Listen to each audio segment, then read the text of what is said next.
আসসালামু আলাইকুম বন্ধুরা, welcome back to Ruby's home recipes. একঘেয়ে ডিমের ঝোল, ডিমের ডালনা বা ডিম কষা খেয়ে বিরক্ত হয়ে গেছেন? তাহলে একবার এই আফগানি এগ কারি বানিয়ে ট্রাই করে দেখুন।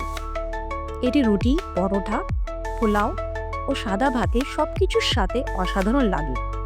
চলুন তাহলে দেরি না করে শুরু করা যাক আজকের রেসিপিটি। আফগানি এগ কারি বানানোর জন্য প্রথমে একটি কড়াতে কিছুটা তেল নিয়ে তাতে আগে থেকে সেদ্ধ করে রাখা 3টে ডিম দিয়ে হালকা লাল করে ভেজে নেব।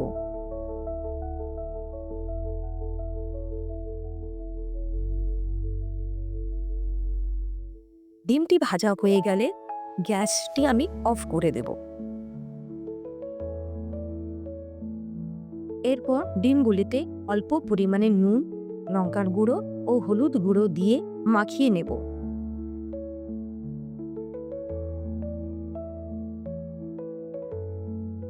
এখানে যদি আমরা গ্যাসটি অন করে রাখি তাহলে মশলাগুলি পুড়ে যাবে, তাই গ্যাসটি মনে করে এখানে বন্ধ করে নেবেন। এরপর অন্য একটি কড়াতে কিছুটা তেল নিয়ে তাতে একটি মিডিয়াম স্লাইসে পেঁয়াজ কুচি, 2টি কাঁচা লঙ্কা, 10 থেকে 12টি কাজু নিয়ে হালকা করে ফ্রাই করে নেব।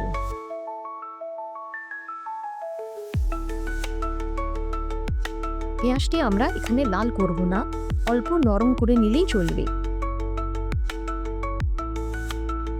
এরপর এতে 1 চামচ আদা রসুন বাটা দিয়ে 2 থেকে 3 মিনিট ভালো করে কষিয়ে নেব, যাতে আদা রসুনের গন্ধটি চলে যায়।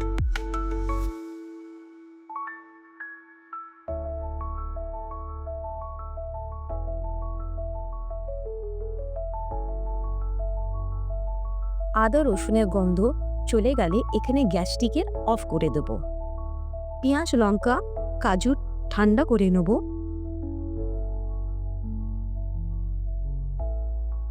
পেঁয়াজ, লঙ্কা, কাজু ঠান্ডা হয়ে গেলে একটি মিক্সার জারে দিয়ে দেব। এতে অ্যাড করব কিছুটা ধনেপাতা ও পুদিনা পাতা।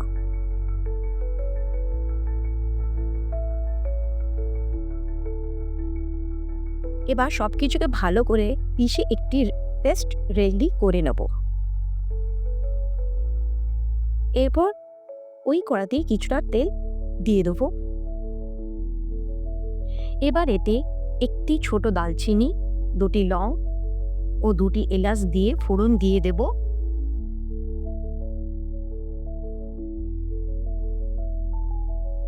এরপর এতে বানিয়ে রাখা পেস্টটি দিয়ে কিছুক্ষণ কষিয়ে নেব।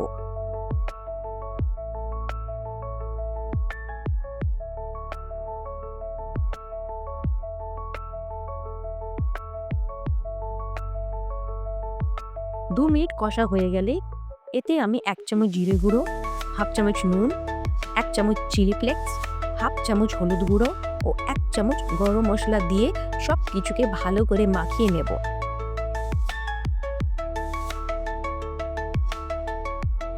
এখানে আমি অল্প হলুদ গুঁড়ো ইউজ করছি, না হলে এর কালারটি বদলে যাবে।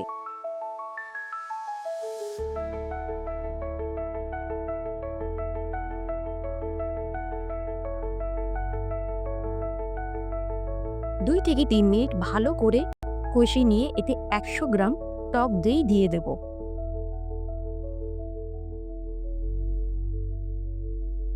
কখনই ফ্রিজে রাখা ঠান্ডা দই ব্যবহার করবেন না, না হলে দইটি কেটে যাওয়ার ভয় থাকে। তাই সবসময় দইকে রুম টেম্পারেচারে কিছুক্ষণ রেখে তারপরেই ব্যবহার করবে। গ্যাসের ফ্লেম এখানে প্রথম থেকেই লো করে রাখবেন। দইটি মশলার সাথে ভালো করে মিশিয়ে কিছুক্ষণ কষে নেবেন।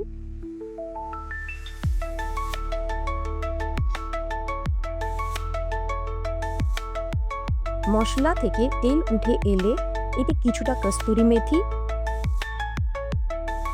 ও 2 চামচ ফ্রেশ ক্রিম দিয়ে সব কিছুকে ভালো করে মিক্স করে নেব।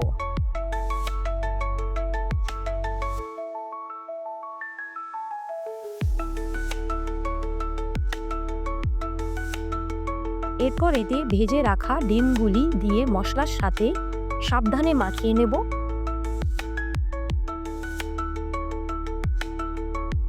এরপর একটি ঢাকনা দিয়ে 2 মিনিটের জন্য ঢেকে দেবো।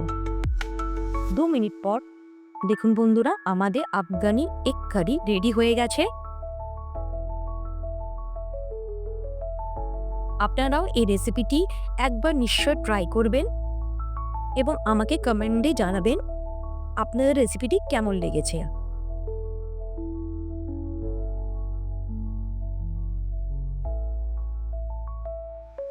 রেসিপিটি ভালো লাগলে লাইক করবেন। এরকম আরও অনেক নিত্য নতুন রেসিপি দেখার জন্য আমার চ্যানেলটি সাবস্ক্রাইব করে নেবেন। ইনশাল্লাহ দেখা হবে নেক্সট ভিডিওতে। আল্লাহ হাফিজ।